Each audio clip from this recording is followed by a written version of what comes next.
Nuestro sistema defensivo, que reconoce sustancias extrañas y por las cuales puede defendernos al atacarlas, resulta que va a considerar como cosas extrañas nuestros propios órganos. Son enfermedades que nuestro propio organismo nos ataca, ¿de acuerdo? La dermatitis herpetiforme se caracteriza por tener un curso crónico en brotes. Quiere decir que unas veces las lesiones de la piel están floridas, otras veces las lesiones están más apagadas y otras veces desaparecen y otras veces vuelven a aparecer. Esos son los brotes. La dermatitis herpetiforme es una enfermedad dermatológica que afecta con mayor frecuencia a los adultos, y cuando afecta a los adultos lo hace también con mayor frecuencia a los varones. No así en los niños. En los niños, que también puede ocurrir, aquí la edad media de presentación en los niños suele ser 7 años aproximadamente, es más frecuente en las niñas y suele estar indicando una mayor alteración en las vellosidades intestinales de los niños con dermatitis herpetiforme. ¿Cómo son generalmente estas lesiones? Pues la dermatitis herpetiforme empieza con unas manchas rojas, características con mucho picor, fundamentalmente, y la mayoría de los pacientes, hasta el 90%, aparece en los codos. Puede aparecer en cualquier parte del cuerpo, pero en los codos el 90%, incluso en el cuero cabelludo. Característicamente, los pacientes adultos con dermatitis herpetiforme casi nunca los vemos en las consultas. Siempre vienen derivados por el dermatólogo, porque apenas tienen síntomas digestivos, o no los tienen, pueden ser las dos cosas. Sin embargo, si hacemos biopsia intestinal a pacientes con dermatitis herpetiforme, hasta 2/3 de los pacientes van a tener lesiones intestinales en la biopsia. Y lo más importante para el tratamiento es la dieta sin gluten. La dieta sin gluten consigue la remisión de la dermatitis herpetiforme de estas lesiones tardando, pero hasta 2 años remiten totalmente. Mientras tanto, generalmente lo que se hace es dar una medicación concreta que se llama Dapsona, que lo que hace afortunadamente es quitar el picor con mucha celeridad. El vínculo entre dermatitis herpetiforme y enfermedad celíaca tiene tanto poder que si hay dermatitis herpetiforme, esa persona es celíaca, sin duda ninguna, no hay que hacer nada más. De todas formas, si uno es celíaco, puede no tener dermatitis herpetiforme. Esto va a ocurrir en el 13% de los celíacos. Seguimos con otra alteración dermatológica, que es la psoriasis. La psoriasis, al igual que la anterior, enfermedad autoinmune, que provoca estas placas rojas que quedan cubiertas por unas costras gruesas de color blanquecino. Aquí esto se produce porque generalmente el turnover de las células de la piel, que dura normalmente un mes, pues en los enfermos con psoriasis lo hace de forma mucho más rápida y por eso se forman este tipo de costras. No todos los individuos con psoriasis son celíacos, pero hay estudios que dicen que tiene una frecuencia hasta de un 4,3%. Y luego, individuos que tienen celiaquía también tienen mayor riesgo de psoriasis, antes o después del diagnóstico de la enfermedad celíaca. El vitíligo, por todos conocidos, es otra enfermedad autoinmune que, como todas, se puede asociar a otras enfermedades autoinmunes, sobre todo con la diabetes mellitus. Aquí lo que ocurre es que nuestro sistema inmunitario lucha contra las células que tienen la pigmentación de la piel, que se llaman melanocitos. Por lo tanto, al destruirlas se provocan estas manchas blanquecinas que decoloran la piel, puede aparecer también en todo el cuerpo, pero especialmente en las manos y en la cara. El problema de ello es que con relativa frecuencia aparece antes de los 20 años. Si esto ocurre en un adolescente o en niños, pues el impacto psicológico que puede provocar esta enfermedad, que es benigna y que no ocurre nada, pero el impacto psicológico es importante. No tiene ningún tratamiento. La dieta sin gluten aquí no actúa para bien ni para mal de la enfermedad. Llegamos a la alopecia areata, otra enfermedad autoinmune. Aquí nuestro organismo Ataca el folículo piloso, que es el origen del pelo. Por lo tanto, al destruirlo, el pelo se cae, generalmente de forma brusca, y aparecen estas calvicies en cualquier zona de nuestro cuerpo que tiene pelo, no solo en la cabeza, también en el pubis, las axilas, etcétera, pestañas, todo pelo. En el 60 de los casos, antes de los 20 años, igual que el vitíligo, también impacto psicológico en adolescentes y niños. Lo mismo que el vitíligo, la dieta sin gluten tampoco tiene efectos sobre la alopecia. Entre las manifestaciones orales, por todos conocidos, lo que llamamos comúnmente llagas, las llagas de la boca. Estos son pequeñas heridas que se localizan en la parte inferior de los labios, encima de las encías, dan una imagen redondeada o ovalada de color blanquecino, amarillento, dan una sensación como de quemadura cuando uno come y aparece con una frecuencia relativamente alta. Hasta un 40% de celíacos pueden tener estas llagas y de forma recurrente. Los defectos del esmalte dental es otra de las manifestaciones muy asociadas con la enfermedad celíaca. El esmalte dental es la capa más superficial de nuestros dientes y también la más dura. Cualquier cosa que altere el proceso de formación del esmalte va a originar estas manchas blancas o amarillentas en los dientes y va a dar mucha fragilidad al diente, de tal manera que los movimientos normales de masticación hacen que el diente pueda llegar a romperse. En esas microfracturas que se forman, las bacterias van haciendo su trabajo y la caries es el resultado final. También la lengua se puede afectar. Esta lengua, la inflamación de la lengua, que se llama glositis, se puede dar en cualquier proceso de malnutrición, no solamente en la celiaquía, pero da este aspecto liso, de color rojo brillante y, por supuesto, mucho ardor ante cualquier alimento que sea muy ácido o muy salado. Voy a beber agua, perdona.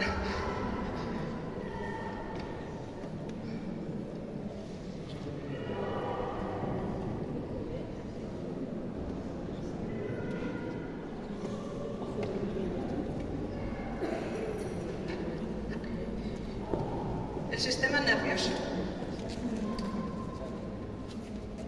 Ocurre cuando el gluten provoca procesos inflamatorios en nuestro cerebro, originando una serie de enfermedades neurológicas que se han consensuado en denominar bajo el nombre común de neurogluten. Todas las enfermedades del sistema nervioso son más frecuentes en el adulto y son su desarrollo independientemente de que haya o no síntomas digestivos o de que haya o no lesión intestinal. La más frecuente es la polineuropatía periférica, seguido de la ataxia cerebelosa, y también se han descrito asociada la celiaquía a la epilepsia, a las cefaleas o migrañas, al autismo y trastornos psiquiátricos, ansiedad o depresión, pero especialmente la depresión.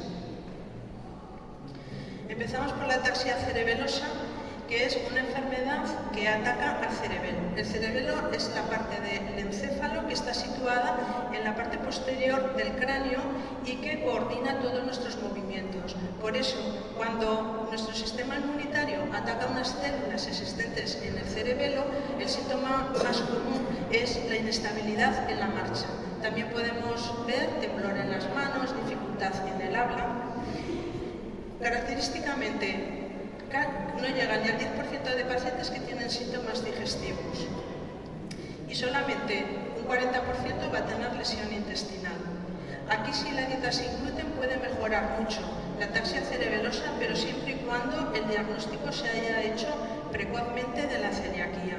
Si no, si se ha dejado pasar mucho tiempo y el enfermo es diagnosticado muy tarde, las lesiones que ya produce la ataxia cerebelosa prácticamente no remiten a pesar de que se siga una dieta sin gluten. La neuropatía periférica es la afección del sistema nervioso más frecuente en la enfermedad celíaca. Puede darse hasta un 40% de los celíacos y a pesar de esto, realmente en la práctica clínica habitual está muy infradiagnosticado. Se suelen afectar varios nervios, de ahí el nombre de polineuropatía y generalmente en las extremidades. Los síntomas que suele que llamamos neuropático porque hace como una descarga eléctrica, pérdida de sensibilidad en las manos. Podemos notar hormigueos que llamamos parestesias, que es lo que todos conocemos cuando se nos ha dormido un pie o una mano. E incluso podemos notar dificultades en el movimiento de nuestras manos o nuestros pies. Aquí no sabemos en los pocos estudios que hay qué hace la dieta sin gluten y parece ser que no influye en la evolución ni para bien ni para mal de la neuropatía periférica. La epilepsia es el único trastorno neurológico que es más frecuente en niños que en el adulto, sobre todo con mayor riesgo si al niño tardamos en diagnosticar la celiaquía. Es muy típico en las alteraciones visuales en las crisis epilépticas porque se afectan los lóbulos occipitales. Entonces, en estas alteraciones visuales suele ser pues, que se puede perder la visión de un ojo o ciertas zonas visualmente se pierde también la visión o hay destellos como luces, etc. Aquí sí, la mayoría de los trabajos, aunque no todos, dicen que la dieta sin gluten hace que el niño tenga menos crisis epilépticas y si las tiene, pues que no tenga tanta intensidad. Voy a nombrar por encima un poquito el autismo. Bien, lo quiero nombrar porque en el autismo hay una tendencia a quitar el gluten a los niños autistas con la caseína, que es la proteína de la leche.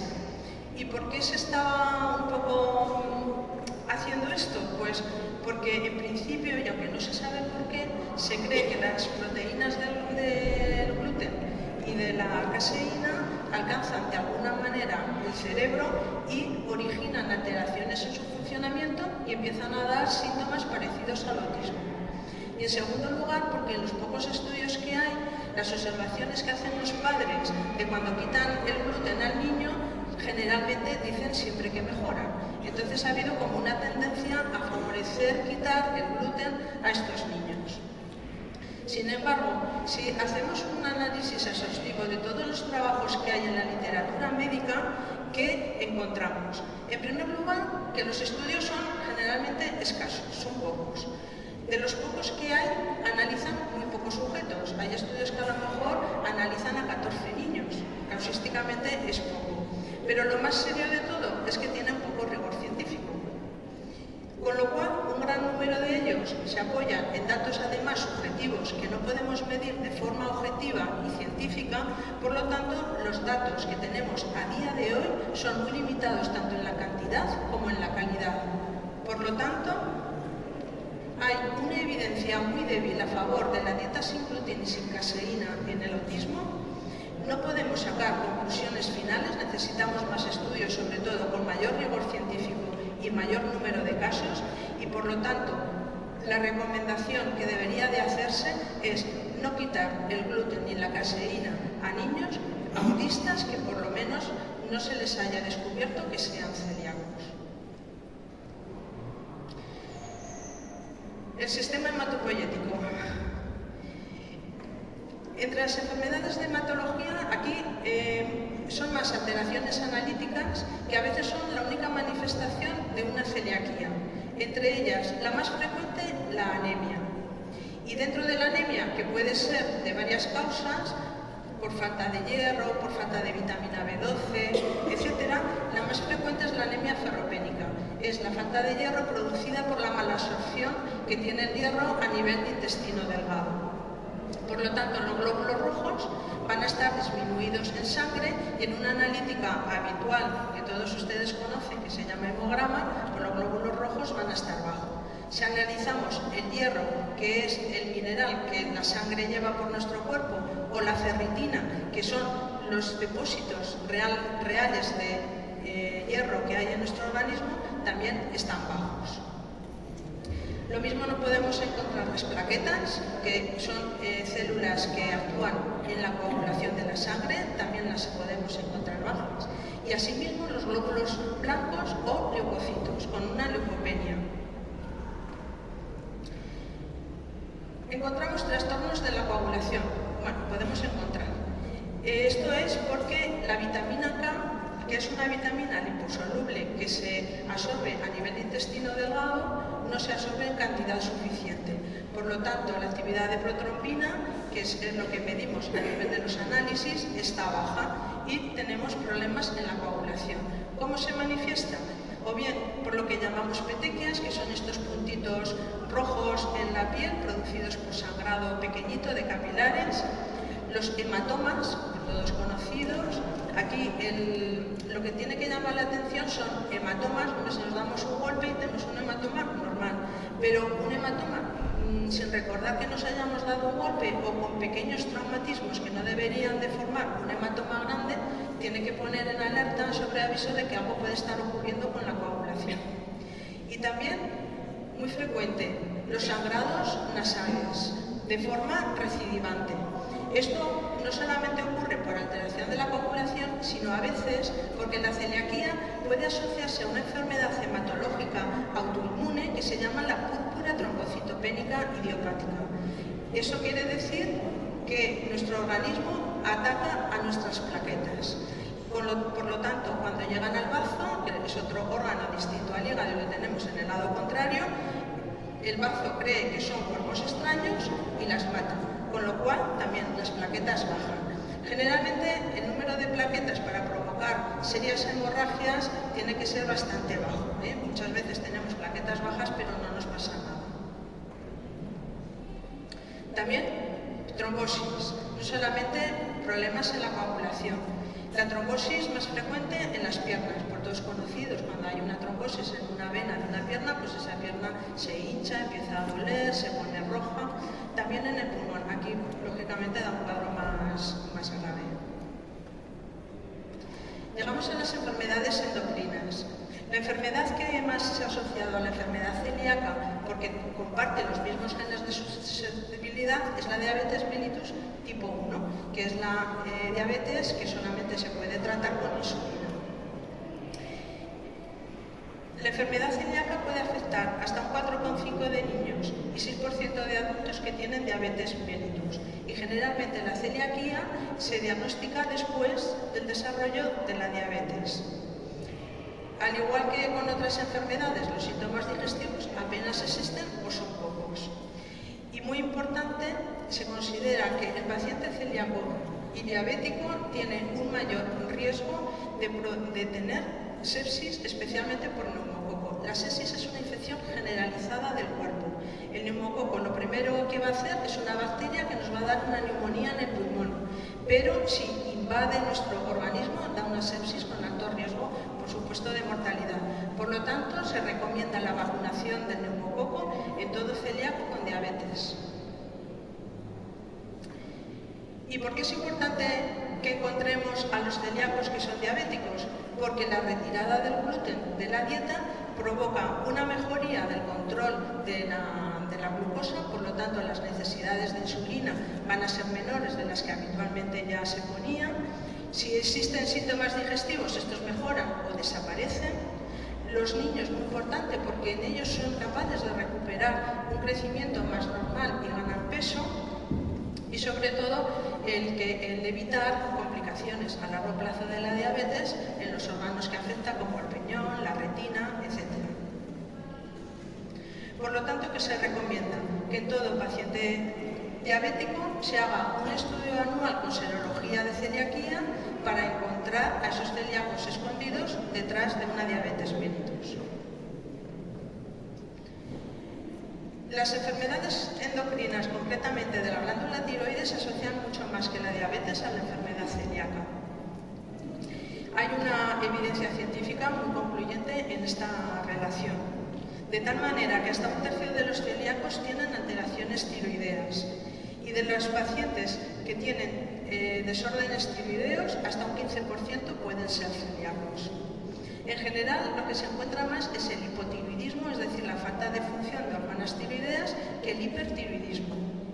Y generalmente la celiaquía, al igual que la diabetes mellitus, se suele diagnosticar más tarde que la enfermedad tiroidea.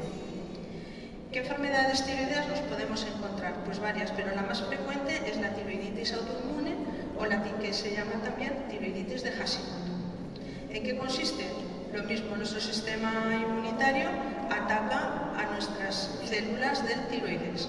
Por lo tanto, se va a producir una inflamación crónica que poco a poco va destruyendo nuestra glándula tiroidea y empezamos a no funcionar con la producción de hormonas y caemos en un hipotiroidismo. En general es más frecuente en mujeres y pueden aparecer tanto en celíacos como en personas con sensibilidad no celíaca al gluten. La pregunta que queda hoy en día un poco en el aire y que todavía no podemos responder es que si pueden beneficiarse de una dieta sin gluten aquellas personas con una tiroiditis autoinmune pero que no son celíacas. Estamos un poco como con el autismo. Bueno, pues hay estudios que parece que dicen que sí, pero no tenemos todavía evidencias claras para dar una conclusión final. Llegamos a un tema que ha estado bastante abandonado durante mucho tiempo, que son los problemas de fertilidad, tanto en mujeres como en varones, en los enfermos celíacos. Este artículo de La Vanguardia ya se hacía eco de esta noticia. Hoy en día consideramos que la infertilidad debe ser considerada un síntoma extraintestinal de la enfermedad celíaca. La tasa de aparición aproximadamente es un 5%. Pero cuidado, no es un equivalente a esterilidad. La esterilidad es la falta de concepción, la dificultad que tiene el espermatozoide, como en este dibujo, de penetrar el óvulo. Eso es esterilidad. Hablamos de infertilidad cuando este espermatozoide consigue fecundar al óvulo porque entra y se forma un embrión que no es capaz de llegar a término a los 9 meses del embarazo. Vamos a explicar un poquito qué síntomas podemos encontrar en estas alteraciones en los celíacos. Bien, con respecto a la mujer podemos encontrar amenorreas, que significa falta de menstruación. En las niñas la primera menstruación, que se llama menarquia, puede aparecer tarde, y en mujeres ya mayores la menopausia puede llegar antes. Las reglas, cuando existen, los ciclos menstruales suelen ser irregulares. Son mujeres que suelen aquejar un dolor pélvico generalmente crónico y, muy importante, los abortos de repetición. Este es el síntoma de mayor alarma. Llamamos abortos de repetición a aquellas mujeres que se han quedado embarazadas, pero en 3 ocasiones han perdido al feto antes de las 20 semanas de gestación. Si la mujer celíaca puede quedarse embarazada, los problemas durante el embarazo pueden continuar, de tal manera que el desarrollo del niño intraútero es bastante lento, se favorece los partos prematuros y si nace en la fecha que le correspondía, generalmente es un niño con bajo peso. ¿Y qué ocurre en los hombres? Pues los hombres también tienen problemas de fertilidad, fundamentalmente por una falta de libido e impotencia sexual. Esto parece que se debe a un aumento de la progesterona y a lo que se asocia una mala calidad del semen por falta de testosterona. Entre la literatura médica, a día de hoy tampoco hay una clara evidencia, pero cada vez es mayor, de tal manera que sí se debe de considerar que ante una mujer con una infertilidad inexplicable, que puede ser por un montón de causas, como trastornos hematológicos, etcétera, pero se han estudiado todo y no se ha estudiado la celiaquía, puede ser celíaca, hasta un 8%. Lo que sí, todos los estudios sí encuentran una correlación muy significativa entre la enfermedad celíaca y los trastornos del ciclo menstrual. ¿A qué conclusión podemos llegar? Pues es razonable sugerir que todas las mujeres que tienen trastornos de infertilidad y que después de un estudio exhaustivo no se encuentra ninguna causa, hacer la serología a la celiaquía, porque puede esconderse una mujer celíaca. El hígado. El hígado, todas las enfermedades hepáticas son más frecuentes en adultos, en general. La única que es más frecuente en el niño es la hepatitis autoinmune. En el adulto, lo que más aparece es la hipertransemiasemia. ¿Qué significa esto? El hígado tiene en sus células unas enzimas que se llaman transaminasas. Seguro que a ustedes les suena la GOT y la GPT. Bueno, pues cuando hacemos analítica, estas enzimas están elevadas. Esto se llama hipertransemiasemia. Pueden ocurrir en multitud de enfermedades hepáticas y generalmente hacemos un estudio muy muy exhaustivo, con un montón de análisis para averiguar de qué viene. Bueno, pues en el protocolo de este estudio de transaminasas deberíamos de no olvidar nunca hacer serología celiaquía, porque hasta un 30% de los celíacos tienen esta afección. Y cuando no encontramos nada, hasta un 10% de esas personas van a ser celíacas y no las hemos descubierto por no hacer una serología a celiaquía. Aquí la dieta sin gluten sí mejora bastante las transaminasas y suelen normalizarse a veces en meses o a veces se tarda un poco más. Entre las enfermedades reumatológicas, que no me voy a demorar, quizá la más que conocen es la artritis reumatoide, que tiene esas características de deformidad en las manos y en los pies, y el síndrome de Sjögren, que se caracteriza por una importante sequedad tanto en la boca como en los ojos. También el corazón puede ser afectado. Asociaciones han hecho con enfermedades autoinmunes como la miocarditis y la pericarditis. Y una entidad específica, que es la miocardiopatía dilatada, donde el corazón está muy grande, también se asocia a la enfermedad celíaca. La dieta sin gluten siempre mejora el desarrollo de estas enfermedades, independientemente de que el paciente esté o no con su tratamiento cardiológico. Y llegamos a la gran complicación de la celiaquía, que es la osteoporosis. Es la pérdida de la densidad mineral ósea del hueso. No solamente influye la falta de absorción de vitamina D y de calcio, hay muchos factores otros que influyen, pero básicamente nos quedaremos con ese. La prevalencia de los celíacos es mayor que en la población general. Por lo tanto, ante cualquier diagnóstico de osteoporosis debemos ir a buscar a un celíaco. Aquí el mayor problema es que la osteoporosis, por todo sabido, pues tiene riesgo de fracturas. Y aquí en los celíacos ocurre hasta 7 veces también al de la población general. Por lo tanto, la recomendación es hacer un cribado a todo paciente donde encontremos una osteoporosis, y es aconsejable asimismo que cuando encontremos a un celíaco le hagamos el estudio de la osteoporosis haciéndole una densitometría ósea a ver en qué condiciones está, porque la osteoporosis puede ser tratada. Otras asociaciones tenemos con tumores malignos. Esto suele ocurrir ya en gente que generalmente lleva muchos años dilatados sin ser diagnosticados de enfermedad celíaca y por lo tanto no ha dejado nunca el gluten. Y también se ve en celíacos pues que no han llevado bien la dieta sin gluten, generalmente en personas mayores, en adultos. Aquí el tumor más frecuente y el que mayor siempre tenemos que estar en alerta es el linfoma de células T del intestino delgado. ¿Qué importa la dieta sin gluten? Bueno, pues la dieta sin gluten baja la prevalencia o la frecuencia de aparición de este tipo de tumores en el celíaco y, por ejemplo, en los linfomas, que hay un riesgo mayor a 2 que en la población general. Una persona que lleva una dieta sin gluten estricta, a los 5 años, pues esa prevalencia y esa frecuencia ha bajado como otra persona que no sea celíaca. De ahí la importancia de la dieta sin gluten. Y bueno, la lista casi es interminable. Seguimos con otras asociaciones que se habla en la literatura médica. Muchas no sabemos por qué, como ocurre en la fibromialgia o en el síndrome de fatiga crónico. Importante la colitis ulcerosa dentro de la enfermedad inflamatoria intestinal. Aquí parece que se comparten algunos mecanismos inmunológicos de interleuquinas, etcétera, que no voy a decir. Y luego voy a hablar un poquito de la intolerancia a la lactosa, por una serie de cosas que quiero que queden claras en esta charla.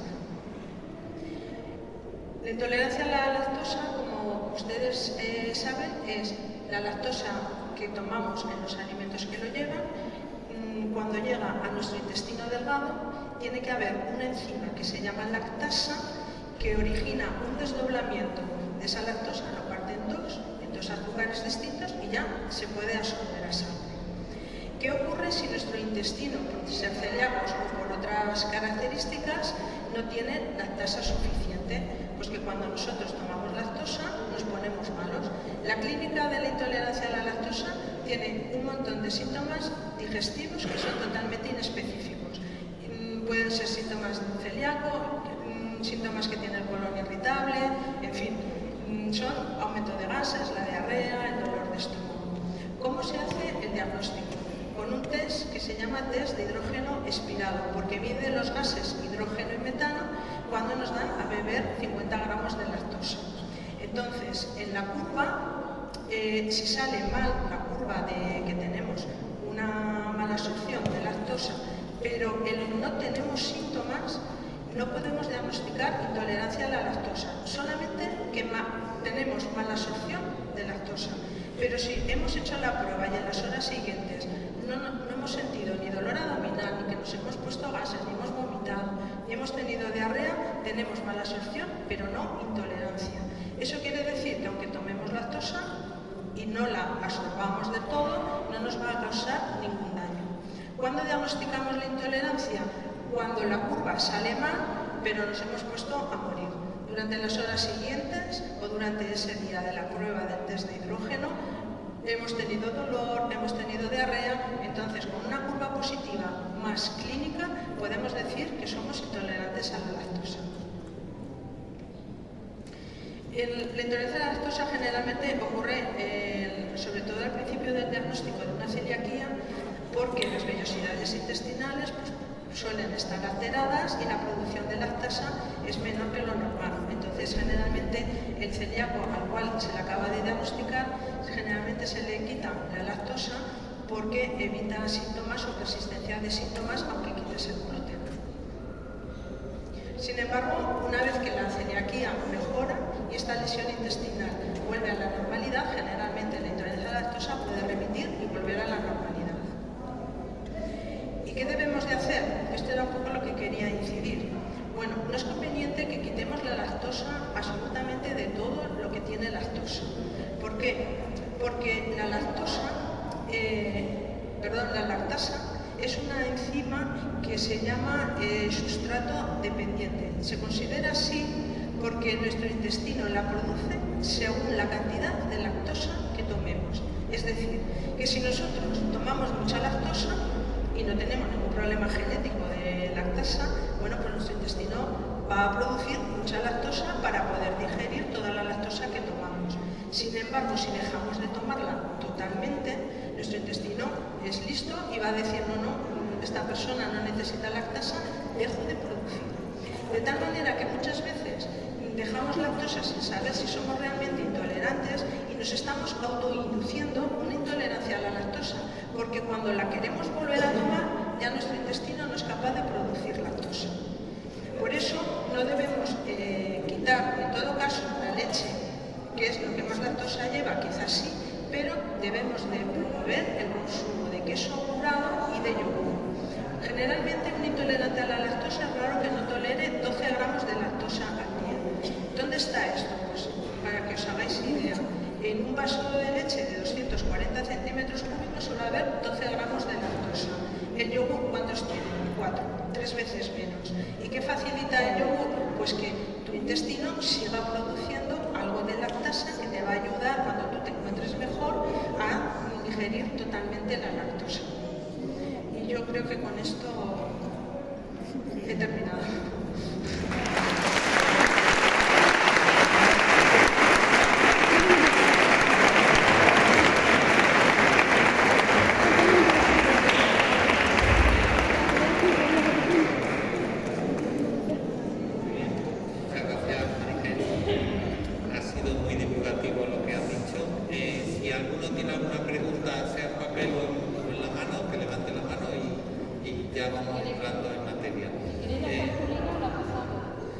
Allí ha levantado primero una y luego aquí cerca.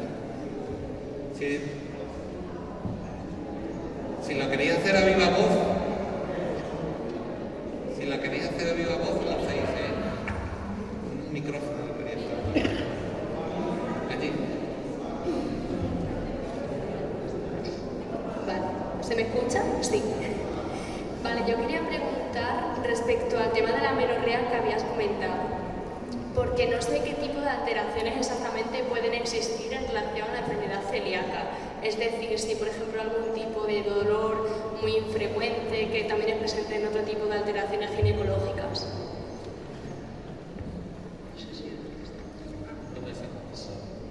¿Se oye bien? Sí.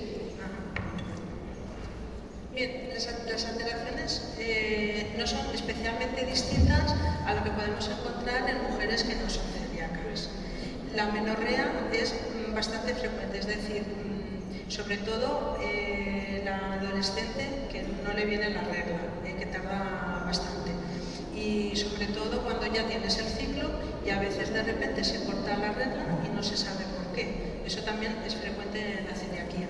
Pero no son en general síntomas que nos alertan de la celiaquía porque no llama la atención nada en concreto de la población general. Vale, muchísimas gracias. Aquí delante.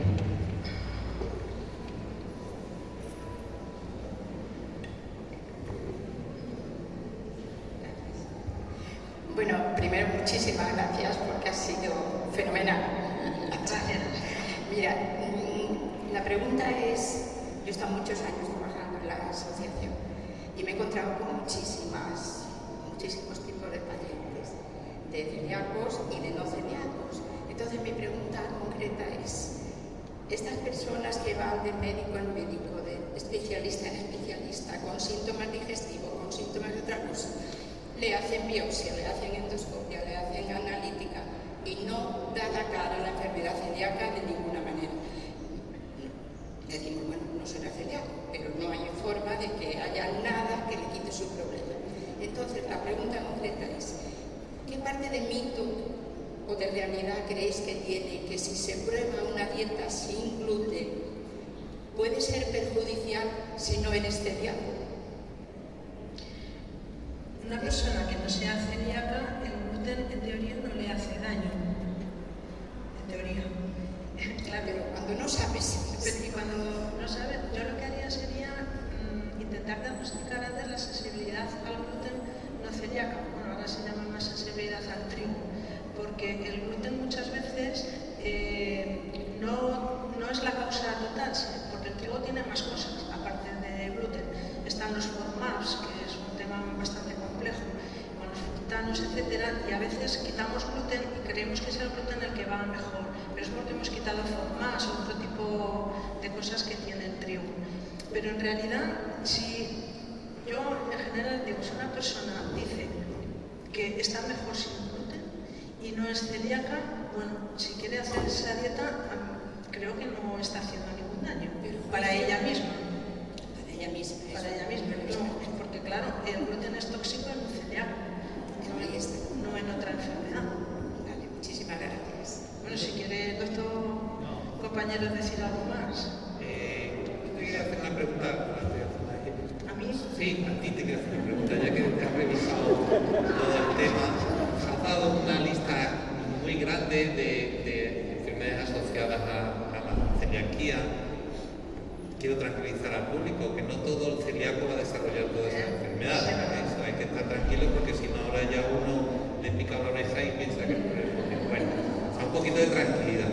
Pero sí a raíz de eso quería yo hacerte una pregunta, como en dos escenarios. Un escenario es en la población normal que presente esos sintomatología, que no tenga ningún tipo de familiar. ¿Hasta qué punto debe de descartarse enfermedad celíaca en esos subgrupos de población? Y por otro lado está, que nos lo hace mucha gente, el familiar de primer grado de un celíaco que presenta esas cosas, ¿no? El diagnóstico típico de la celiaquía es anticuerpos, es biopsia intestinal, pero aquí nos encontramos con un reto, ¿no?, de diagnóstico. ¿Hasta dónde debemos llegar al diagnóstico en esos dos escenarios de pregunta? La primera parte es en la población general con estas enfermedades. Yo creo que, dado que de entrada el despistaje de la celiaquía es con una simple analítica de sangre, para mí creo que no está de más, igual que pides el hemograma, el colesterol, los triglicéridos, anticuerpos, antitransglutaminasa, IgA total. Es que no cuesta nada. Yo creo que de no pedirlo siempre nos vamos a dejar algún celíaco sin diagnosticar. Yo creo que son, lo que he dicho antes, son disparadores de alarma, que a lo mejor vamos a encontrar, por supuesto, de 100 muy pocos casos, pero el beneficio que se va a llevar el paciente celíaco que todavía no está diagnosticado, creo que merece la pena hacer una serología. Y luego, las familias, claro, aquí el riesgo de padecerlo es bastante mayor, con lo cual yo aquí no me quedaría conforme con una serología en los familiares de primer grado. Haría la serología y un estudio genético. Porque si la serología es negativa y el estudio genético, para mí los familiares de primer grado necesitan un seguimiento.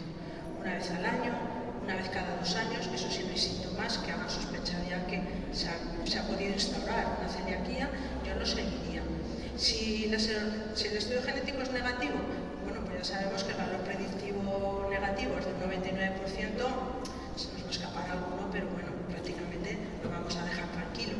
Y desde luego, si hay serología positiva, genética positiva, va directo a la biopsia.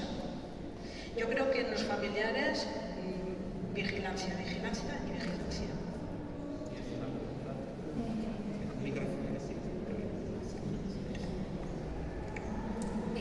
Buenas tardes.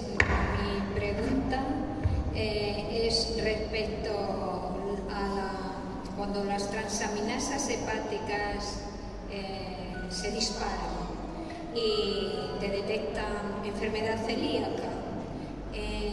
¿Cómo es el proceso este? O sea, sube el aspartato transaminasa, la alanina transaminasa, arrastra la ferritina.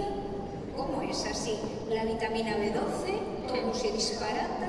Bueno, hay un momento que todo llega como... Quizá el compañero que es experto en hígado sí. conteste mejor que yo. Pues sí, bueno, cualquiera de los dos profesionales. Nosotros en la unidad nuestra de patología del hospital ya hemos incluido en el protocolo de despistaje de toda elevación de transaminasas el despistaje de celiaquía. Eso está asumido ya. Nosotros fuimos hace ya muchos años que lo metimos en el protocolo. Todo paciente que tenga elevación de transaminasa hacemos despistaje de celiaquía a nivel de anticuerpos. Otra cosa es que sea además familiar de primer grado, entonces ya entramos en otra materia. Lo que sí se ha descubierto es que en los enfermos que realmente son celíacos, simplemente se han descartado todas otras patologías, hepatitis, alcoholismo, otras enfermedades metabólicas, solamente dejando el gluten de la dieta se ve como esa transaminasa se normaliza y es punto. La relación causal no la hay. Otra cosa es que además el paciente tenga, como ha dicho María Ángeles, una hepatitis autoinmune. Y ya son palabras mayores y eso hay que hacer ya otro estudio diferente. Pero si no tiene esos problemas asociados solamente con transaminas altas, vemos los niveles de transaminas normales 35-40, vemos transaminas de 50, 60, eso es poca cosa. Pero si te lo dice. Otra cosa es que tengas 200 o 300, hay que buscar otra cosa debajo. Incluso podemos hacer una biopsia hepática. Pero esos niveles de 50, 60, eso normalmente con dietas sin gluten se normalizan unos meses. ¿Y la ferritina también se va normalizando? O sea, se va normalizando las transaminasas y la ferritina. Ferritina, me pregunta, ¿ferritina alta o baja? Alta, muy alta. La ferritina alta, muy alta, normalmente es un restante de fase aguda en la población general. Cuando hay un proceso, una enfermedad que no está controlada, la ferritina como tal aislada solo está elevada. Y si se controla el proceso, dieta sin gluten normalmente se normaliza. Hay enfermedades asociadas a ferritina alta. Ya nos toca a nosotros ver si hay otra cosa asociada. Porque uno puede ser cojo y manco, puede ser tener una enfermedad celíaca y también tener una hemocromatosis. Vale, bien, bueno, pues ya nos tocará a nosotros averiguar. Sí, si se descarta hemocromatosis y otras historias de estas genéticas, pues digamos que es cuestión de tiempo. Sí. Que puede ser en una persona 3 meses, en otra 6, en otra un año. Sí, no hay una regla matemática exacta para eso. Pero según el paciente, no. Debemos descartar otras cosas. ¿No? Bueno, el alcoholismo sube mucho la ferritina. Sí. Sí, pero no. Y no hay gluten en el alcohol, ¿verdad? No. Pues también. Sí, descartamos el alcoholismo, porque en este caso es que nada, cero consumo de alcohol. Pero otra pregunta sobre el tema, que se lo he hecho a otra participante de otra conferencia, es: vosotros trabajáis en el hospital universitario. Respecto a la ferritina, ¿hay alguna medicamento que baje la ferritina puntualmente? No, ni tiene sentido bajar la ferritina. No, Claro, lo que hay que es un saber es por proceso qué está la natural. ferritina alta. Vale. La cosa es por qué está la ferritina alta, Porque, pero no hay ningún medicamento. Porque durante muchos años se ha tenido anemia y se ha ido consumiendo y se ha ido almacenando ahí como... ¿No? ¿Puede ser o no? La anemia ferropénica es por falta de ferritina, por lo que es. Sí, pero bueno, por alguna razón. Hay que buscar otra Tiene cosa. que ver otra Hay que cosa. buscar otra cosa. Vale, gracias. ¿Alguna otra pregunta? Aquí hay, allá al fondo hay.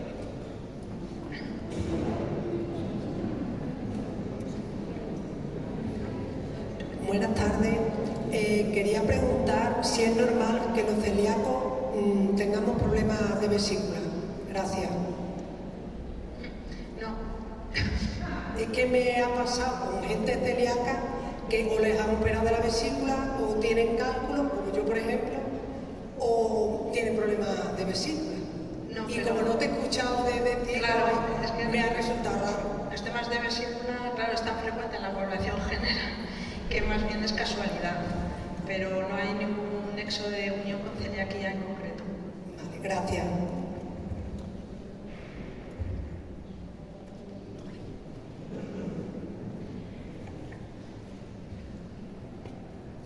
La prevalencia de enfermedades como la psoriasis en población celíaca es independiente del seguimiento de una dieta sin gluten, o solo aparecería en el caso de los celíacos que no estén llevando de forma adecuada la dieta sin gluten. No, es independiente. Independiente. Sí, sí. Tú puedes estar llevando Cualquier una dieta sin gluten perfecta. Claro, es que el problema de las enfermedades autoinmunes es que generalmente nunca van solas. Es muy frecuente que se asocien más de una. Entonces, bueno, la psoriasis es una enfermedad autoinmune, la celiaquía autoinmune, pues se unen y es independiente del gluten.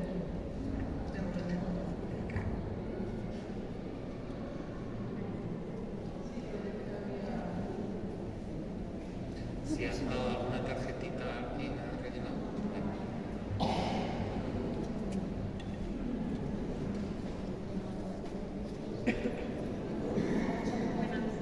Yo quería saber, porque escuchamos por ahí que a veces no es fácil de detectar la celiaquía.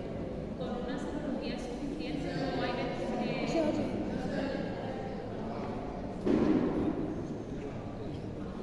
Perdón, ahora sí. Eso tú contestas. Ahora sí. Buenas.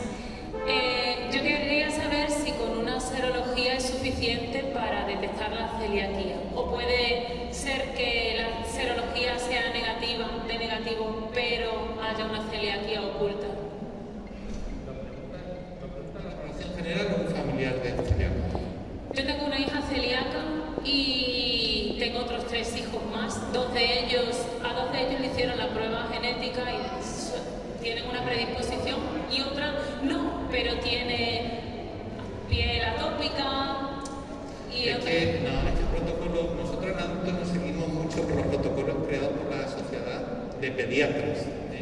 Los pediatras nos guían el camino de cómo diagnosticar. Entonces, si el diagnóstico se establece en un familiar de primer grado, que ya ha diagnosticado, si los anticuerpos antitransglutaminasas son positivos, bien positivos, evitan los pediatras incluso hacer, no es imprescindible, me parece que en el 19 o el 17, no me acuerdo cuando se hizo la última consenso, evitan la biopsia en los niños.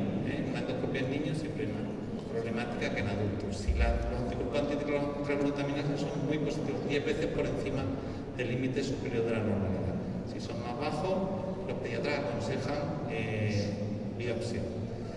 En adultos exportamos eso. En adultos es verdad que tenemos 2 consideraciones. Una, la endoscopia es más sencilla de hacer, se tolera mejor, no hace falta una anestesia general. Y 2, en adultos, si tenemos un celíaco no diagnosticado, podemos encontrarnos con sorpresitas al hacer la biopsia.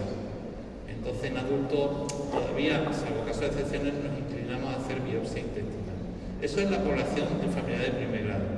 En personas no celíacas, el diagnóstico, aunque los anticuerpos antiglutaminasas sean positivos, todavía se inclina a pensar en hacer la endoscopia con biopsia.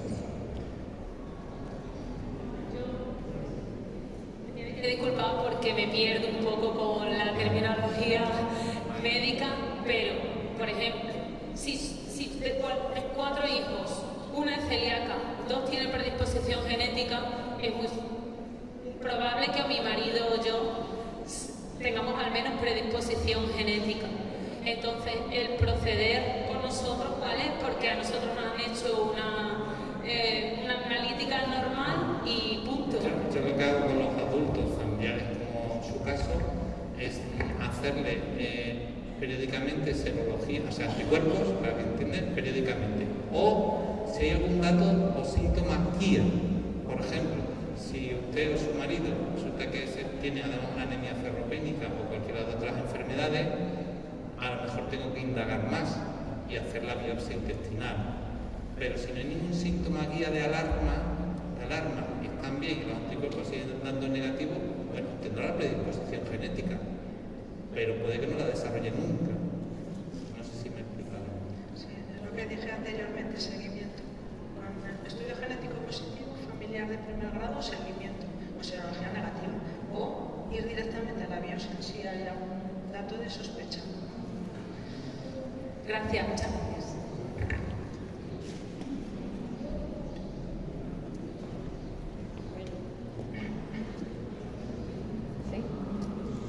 Sí, eso.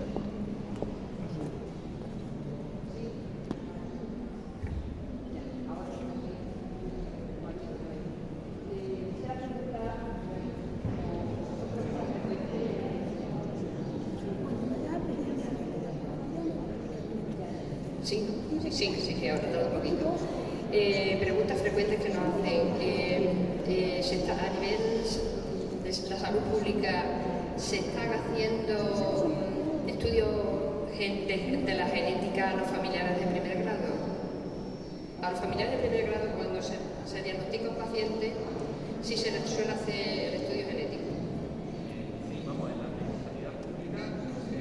En el caso, cuando pedimos a un paciente serología celíaca, hay unas casillas que ya están preestablecidas, que si es familiar de primer grado, el paciente que estamos analizando, se estudia el HLA.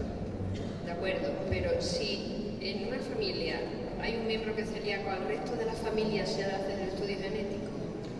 Debería hacerse, eso debería estar en manos de atención primaria. La atención primaria, de acuerdo, que es una pregunta muy frecuente. Porque no tiene por qué llegar a atención especializada, o sea, aquí atención primaria es un pilar fundamental. Puede venir. Si tenemos, atención primaria me refiero a adultos o pediatras en niños, ¿no? Quiero decir que si esa familia que tiene ahí, pues su médico de atención primaria, si tiene 4 hijos celíacos, pues su médico de atención primaria puede hacer un despistaje inicial y luego un seguimiento con anticuerpos. No tiene por qué llegar la madre al especialista. No tiene por qué llegar. En mi caso, a la cuarta niña, el objetivo pediátrico está harto de marcarle la casilla de la genética, lo mandan como no sale ninguna otra cosa alterada, no sé qué cosa tiene que salir, vuelve a la analítica sin la genética hecha. Pero Sí, por eso un poco. pero no sé de qué depende de la marca. Sí, eso un poco son las quejas. Sí, que a veces se piden, pero no. Eso habrá diferencias. Pero bueno, es cuestión de hablarlo con inmunología y ajustar eso. Que llevamos muchos años haciéndolo, a nosotros por lo menos no da problema. ¿Cuándo marcamos que el paciente es familiar de primer grado? Si se hace un despistaje genérico, no. O sea, con anticuerpos negativos no hacen el estudio HLA. Pero si marcamos familiar de primer grado, paciente celíaco, a nosotros por lo menos en HLA no lo hacen. No sé si en primaria tengamos una limitación. Por otra parte, ahora el diagnóstico pueden pedir los marcadores los médicos de atención primaria, ¿no? Los médicos de atención primaria están pidiendo los marcadores para ver si una persona con esos síntomas es posible celíaco. Les llegan los marcadores y son positivos. Y ya por la tardanza o la lista de espera lo considera el médico de atención primaria y considera que es celíaco y prescribe la dieta sin gluten. Le surge mucha preocupación también al celíaco, tanto si el niño como si es un adulto. Y un poco lo comentaba ayer contigo, ¿no? Bueno, un poco si lo puede explicar, qué sucede si ya el propio médico de atención primaria no te parece celíaco y te ponga la dieta. Hablar de adultos es de lo que sé un poco de adultos, de niños no sé el protocolo, aunque he establecido que los protocolos de los adultos somos secundarios a lo que dicen las asociaciones de pediatras. Vale. Si un médico de familia hace un test, lo ha hecho propio familiar por sospecha clínica, sale anticuerpos positivos y el cuadro te orienta a pensar que puede ser celíaco, en esas situaciones, salvo que sea muy positivo y un familiar de primer grado de otro paciente, debería hacer una endoscopia antes de pautar dieta sin gluten. Porque podemos enmascararlo. Es decir, si tú haces la dieta sin gluten congénita y te hacemos ahora una biopsia duodenal, sale normal. Decimos, pues no eres celíaco. Pero si a ti te dan un anticuerpo positivo y te hago una endoscopia, te saldrá lo normal es que la biopsia ha alterado. Te establecemos el diagnóstico para toda tu vida y ya eres celíaco. Eso no importa. Médico de atención primaria en nuestra área de salud, en teoría, puede pedir la endoscopia y la debe de pedir en esas circunstancias, razonándola y tal. Listas de espera, hablen otros. Yo ya no puedo hablar de listas de espera, eso que hablen los que se examinan mañana, no yo. No, de todas maneras también ocurre que no son familiares de primer grado, o sea que es el primer celíaco que está en la familia, ¿no? Tenemos casos de pacientes que nos llegan a nosotros y bueno, nos llaman muy preocupados, ¿qué hago? ¿Hago la dieta o me espero? Yo en un adulto esperaría la endoscopia, claro, porque podemos llevarnos, como hemos dicho antes, sorpresas. Pero claro, una complicación como hemos comentado. Nosotros, por ejemplo, nunca le hemos dado la sugerencia que el médico de atención primaria puede pedir la biopsia. Sí, no, pero puede pedir la endoscopia, igual que la pide por cualquier otro motivo, o sea que a nosotros nos llegan las peticiones, las solicitudes de endoscopias orales y de colonoscopia pedidas por médicos por este motivo, por no sé, porque se sospecha un cáncer de colon, lo que sea. O sea que el médico de atención primaria en nuestra área de salud tiene abierta la puerta a pedir, que tiene que rellenar porque la pide. Entonces, la rellena ya puede pedir igual que la puedo pedir yo.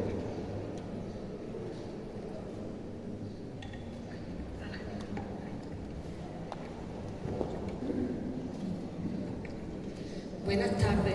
Yo dos preguntas con respecto a mi caso. Yo tengo un niño celíaco y desde pequeño pues se le diagnosticó con 2 años, pero estuvo pues mucho tiempo sometido a gluten y ha tenido problemas de desarrollo. ¿Se sabe si puede haber alguna asociación? Porque a mí sí que me han hablado de que además también le sale en el TAC que le hemos hecho y que seguimos en ello, falta de mielina, y me han hablado de que había casos que relacionaban eso, falta de mielina cerebral con haber estado sometido al gluten siendo celíaco.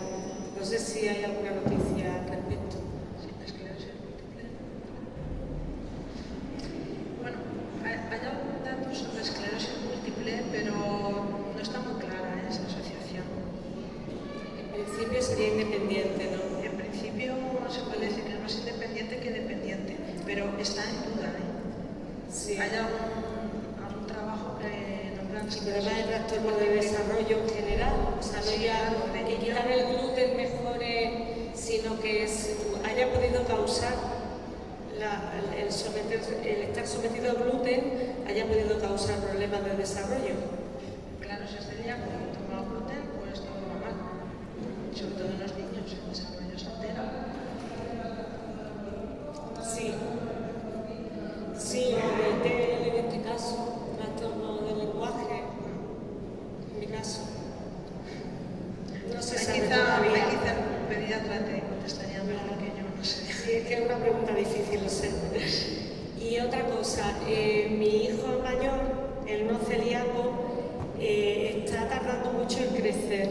También le dio la serología positiva en el estudio genético que podía desarrollar la enfermedad celíaca, igual que yo.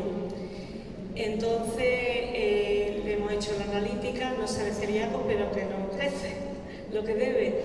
y estamos probando a quitar el gluten, a ver si acaso, porque conocemos casos que le han quitado el gluten y han empezado a crecer. No sé si también tenéis noticias de... Claro, pero quizá el endocrino lo ha estudiado Sí, y no encuentra alteración de la hormona del crecimiento, No. la hipófisis bien. Y nos dicen que, bueno, que si queremos probar, pero que tampoco se sabe nada al respecto. Entonces, Es que lo malo de probar es que cuando lo quieres saber cuesta muchísimo el diagnóstico. Ese es el problema. y el control una vez al año, ¿no? De los que tenemos posibilidades de desarrollarlo una vez al año. Sí, una vez al año. Es una buena fecha. Gracias.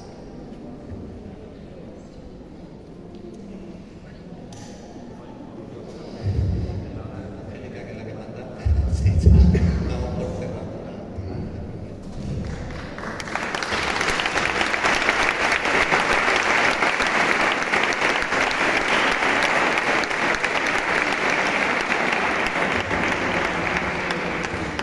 Pues en principio muchísimas gracias, esperemos que las dudas se vayan aclarado, darle las gracias, muchísimas gracias tanto a María Ángeles como a Isidoro por contar con ellos, por acompañarnos y porque llegue más información sobre la enfermedad y esas otras patologías que nos preocupan a los celíacos, a los familiares y bueno, y que esas patologías, aunque tengamos un diagnóstico, sobre todo en los adultos, cuando nos han hecho un diagnóstico ya un poco más mayores que no en los niños, que los niños suelen estar totalmente sanos, porque si se les implanta la dieta sin gluten cuando son pequeños, pues serán personas tan sanas y como otra persona cualquiera.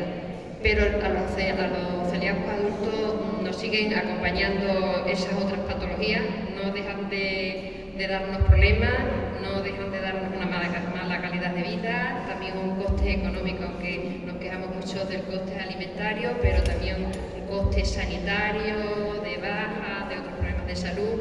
Entonces, bueno, que ya piense, y como aquí nos ha expuesto María Ángeles, que cuidado con esas otras patologías, esos problemas.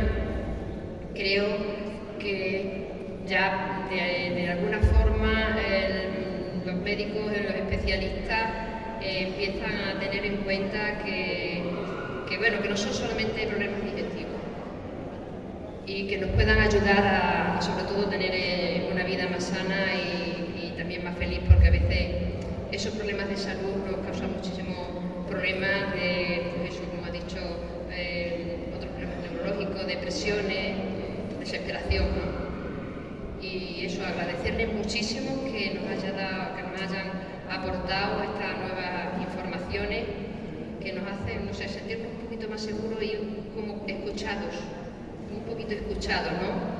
Que no es que yo piense, que no es que yo crea, sino que es verdad que existen esos otros problemas. Y nada, agradecerle muchísimo su ponencia y estar con nosotros.